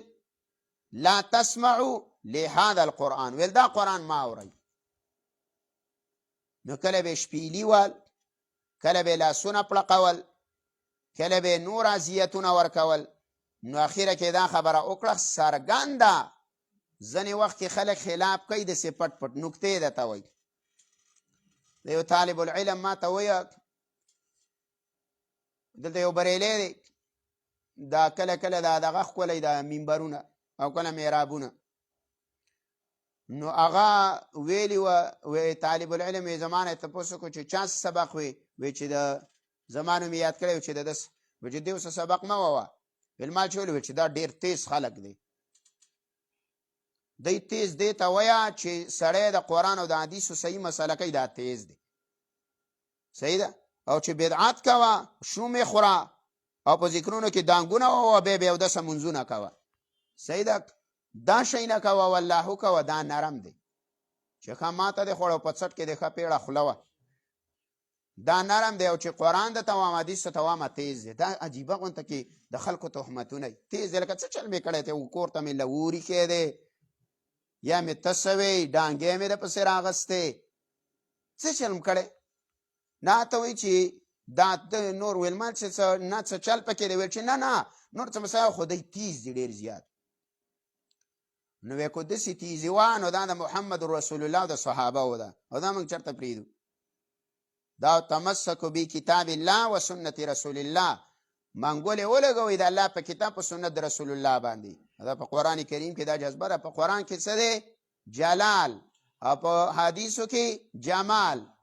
نو حدیث و قرآن ووا چې جهادي نظریه دی جوړیږي، منافقو پیژني.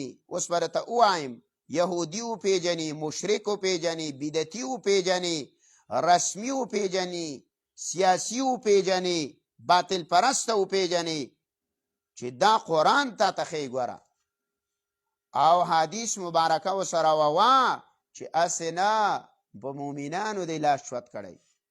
نو ګزاره به کوي صحیح شو. نه په هغې کې جمال دی، په انسان باندې ښایست چړاوی او په قرآن کې تیزي ده. نو دې د وجې ما دواړه به راجمع کې نو بیا جمال او کمال چې راجمع شو بیا صحیح کېږي که نه. دې خلکو دې ته سوچ نه دی کړی جمال او کمال یې ورته ویلې لکه موږ د بل ټکي دپاره استعمالو. نو دا د کافرو په رد کې ایښی دی. هغې ویل لا تسمعوا لهذا القرآن، وی دا قرآن ما اورئ. الله وی زه به یې داسې کتاب وګرځوم او داسې نوم به وله کېدم چې ته به یې باطله ومنې او غیر مسلمه چې په ټوله دنیا کې به زیات لوستلی شوی کتاب قرآن. په دې نسبت یې وله څه کېښوس او دا نوم قرآن ذکر کړی دی. وإنه قرآن وإنه لقرآن او دا خامخا قرآن څه دی؟ عزتمن کتاب دی. مخکې یو آیات هم تیر شو. خجیه بهر کې مخکې ځه نور نومونه یې موږ نه راړو. هغه کې څه لګي؟ وقت و سوساجي لګي. اوس ته راشه هغه حکمت د قرآن له چې دا قرآن څه له راغلی. د هر شي د نزول څه وي؟ د من جانب الله نه چې کوم شیز راغلی دی دنیا ته نو د هغې څه مقصد دی. د ارسال الرسل د انبیاو در رالیږلو خپل مقصد دی. د قرآن کریم خپل مقصد دی. صحیح ده. نو د قرآن کریم در رالیږلو څه مقصد دی؟ اول مقصد یې دا دی انزل للهدایت خصوصا و عموما. الله را لیږلی دی د هدایت دپاره خصوصا او عموما د ټولې دنیا دپاره. وساجي سورت بقره وڅه ولیکه 2 نمبر آیات هلته الله څه وایي هدی للمتقین. دا هدایت دی الله دپاره د متقیانو. نو د قرآن یو صفت څه دی؟ هدا. نو دا صفتی نوم دی. دا په صفاتي نومونو کې شته، زه به تاسو ته ښیم. هدی للمتقین الله دا هدایت دی د متقیانو دپاره. او بیا نو دا خاص دی.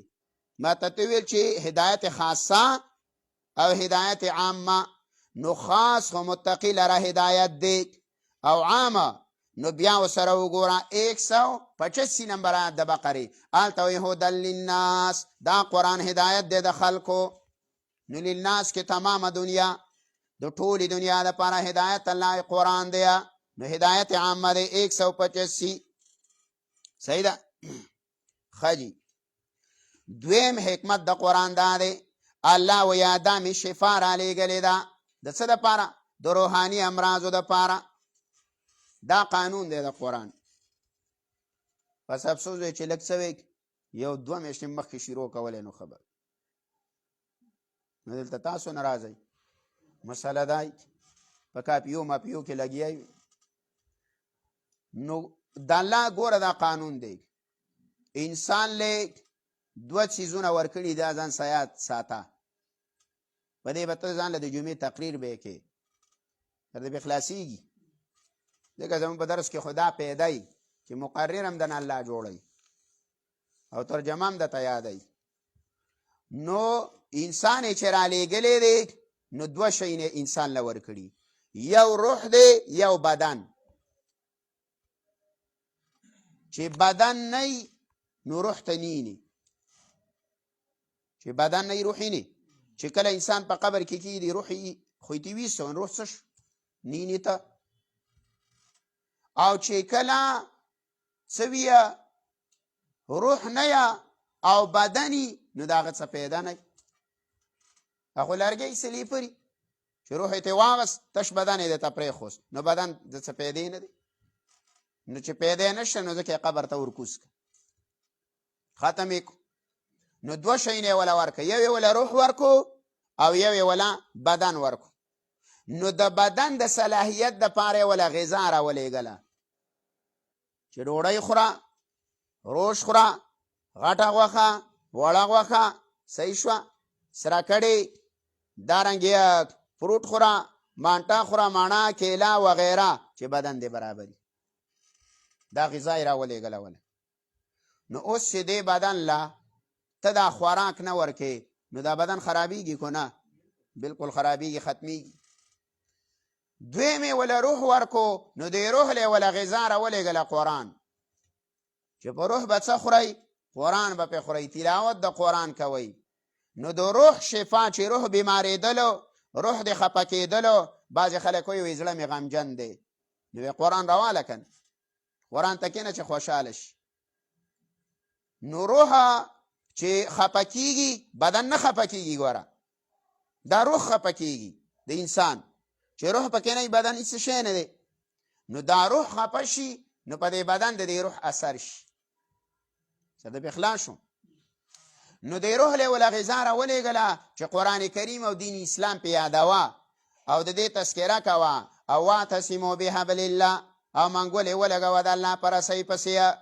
او حدیث مې درته ویلی هلته یې ویلی چې قرآن الله فی ید الله او یو طرف یې د الله په لاس کې دی څنګه چې د شان سره مناسبه ده بس تعلق دی هلته جوړی بره.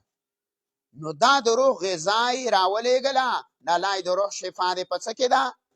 په قرآن کې. نو دا پکې ظاهري د بدن هم شته او د روح هم شته او دا رحمت هم دی. وساجد دریم سبب یې څه دی؟ رحمت. نو د شفا ایتونه خو ته ډېر شی معلوم دي که نه؟ څه وایه؟ وننزل من القرآن ما هو شفا. الله یې منګه د قرآن نه نازلو چې هغه څه وي؟ شفا ده. الله وایي ورحمت للمؤمنین او بیا الله ویا چې دا رحمت د مؤمنانو دی. نو دویم حکمت شفا، دریم حکمت رحمت د نزول د قرآن.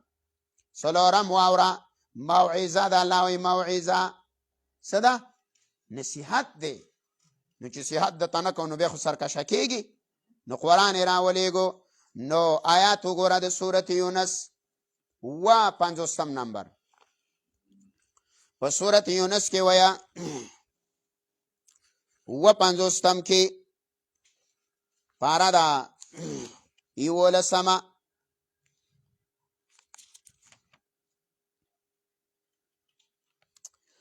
یا ایها الناس قد جاءتكم موعظة من ربكم وشفاء لما في الصدور وهدى ورحمة للمؤمنين.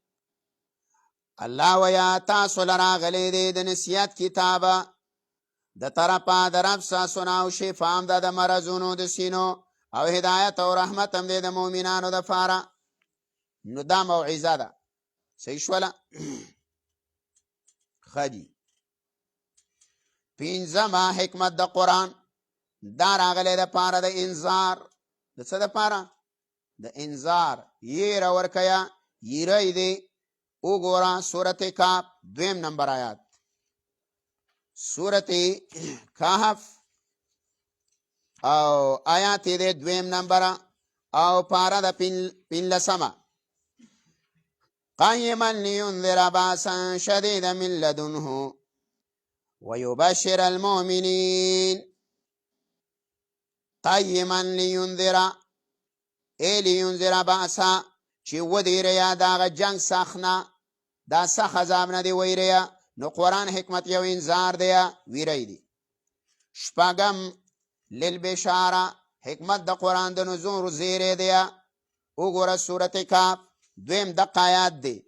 الله ویا ويبشر المؤمنین الذین یعملون الصالحات. الله دا زیری دی مؤمنانو لرا چې هغه عمل صالحه کوي. نو یو پکې بشارت دی. اوما للبلاغ د څه کتاب دی؟ د تبلیغ. نو تبلیغ باید څنګه کې؟ د قرآن نه. وګوره سورت ابراهیم آیات دی 52. سورت ابراهیم آیات دی 52 او پاره د 14 52 نمبر. هذا بلاغ للناس ولينذر به. دا د تبلیغ کتاب دی د پاره د خلکو. د تبلیغ دی. نو زه وایم کنه تبلیغینو مرګرو چې راځي دا چیله خو دلته ولګوئ کنه. صحیح ده. پکته مه ځوئ بیا مسله جوړئ. نو مسله دا ده چې قرآن ته کښېنه، تبلیغ د قرآن نه یادوه. اتمه دا د تدبر د پاره راغلی، د تدبر د پاره. وګوره سورت صاد 1 نمبر آیات. سورت صاد آیات دی 1 نمبر 1 او پاره دا 30.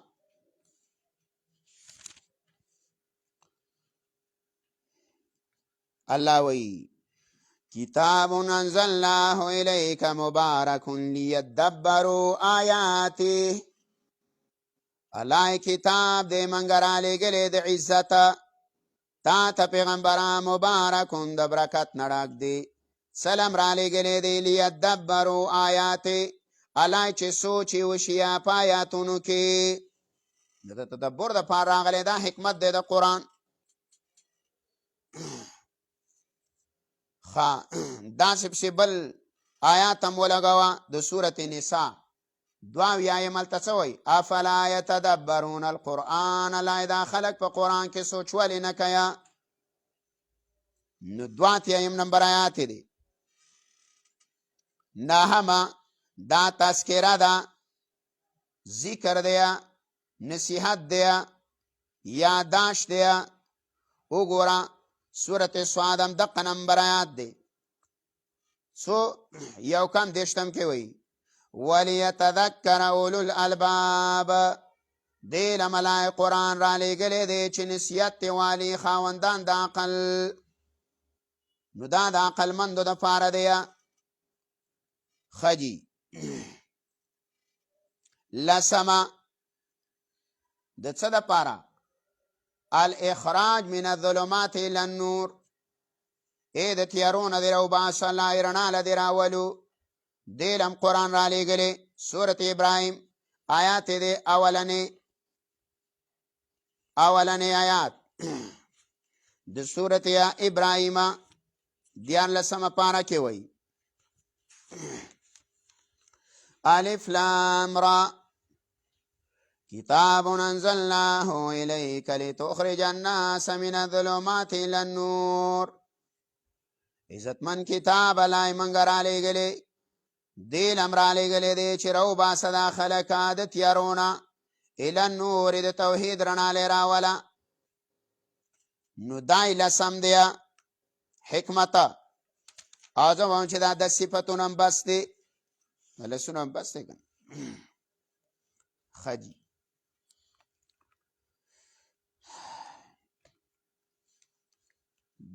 بله خبره ده چې د قرآن کریم موضوع څه ده. د قرآن موضوع څه ده؟ دا هر کتاب خپله موضوعي که نه، په هغې باندې بحث کوي. بس که خبره ده د علامه زرکشي ویه. دارنګه نور علما هم وایي چې د قرآن کریمه موضوع چې ده التوحید. او بیا هغه مخکنو درسونو کې موږ ویلي چې توحید باللسان دی او که توحید بالسنان دی، په توره دی او که نه په څه دی، په ژبه.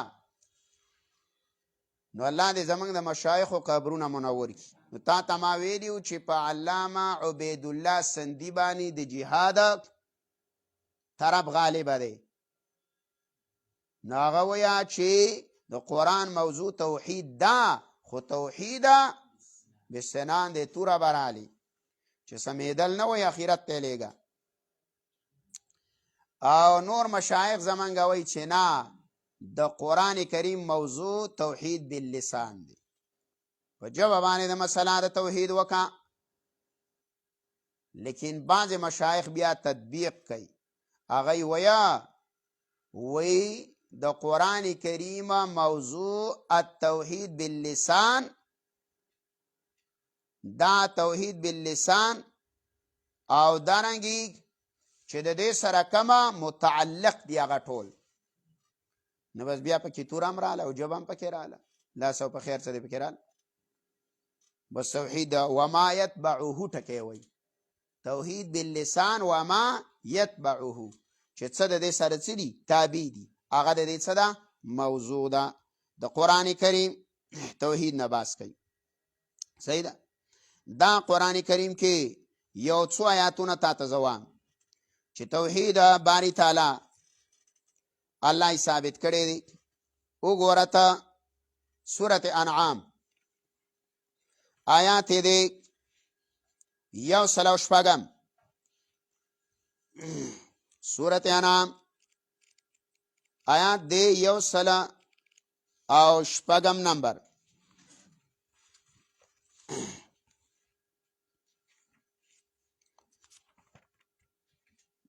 التوی الله اتبع ما اوحی الیک، روان شباب سے آڅپ سے چه وحی کولی شی تا تا من ربک طرف درمنا. لا الہ الا ہو، نشت دے بل معبودا ما سوا دا اللہ نا. دے خبری وحی شوید پدے پس روان ش. دا موضوع دا. دوی مگورا سورت هود اول او دویم نمبر آیات. سورت هود اول او دویم نمبر آیات وګوره. الف لام را کتاب احکمت آیاته ثم فصلت من لدن حکیم خبیر الله تعبدوا الا الله. بندگی بنا کوي ګوره مگر د یو الله بکوي، د یو الله. د توحید تداوت دی. دارنګیا دریم وګوره. دریم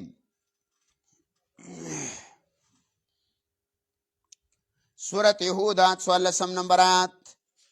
دا هود وګوره 14 نمبر آیات کې وایي فَإِن لَّمْ يَسْتَجِيبُوا لَكُمْ فَاعْلَمُوا أَنَّمَا أُنزِلَ بِعِلْمِ اللَّهِ وَأَن لَّا إِلَٰهَ إِلَّا هُوَ وَأَن لَّا إِلَٰهَ إِلَّا هُوَ. معبود هم بل نشته یو الله دی. نو دا موضوع د څه ده، د قرآن کریم ده. نور باقي بیا تفصیلیه بحث دی. اوس اصول مهمه د قرآن کریم چې دی کنه، نو دا ضروری دي. دا د څه دپاره؟ د قرآن کریم اصول د دې دپاره دي چې په قرآن کریم کې په ترجمه کې به خطائی نه کې، په تفسیر د قرآن کې به خطائی نه کې. دا د دې دپاره دي. لکه دا قرآن دا قصې نه دي، دا نه واقعات دي. دا قرآن په څه افرادو باس کوي، په څه فرقو رد کوي، د څه فرقو مدح کوي چې ته دا وپېژنې چې الله په چا رد کړی، نو دا د الله نه دی خوښ، دا د اسلام نه بهر دی. چې چا د الله مدح کړی په اسلام کې داخل دی، هغې له بشارت ورکړی، زیری ورکړی. نو ګوره رد په چا کوي؟ په جمیع اقسام د مشرکینو باندې چې څومره قسمونه مشرکین دی، په دی باندې کلک رد په قرآن کې کړی.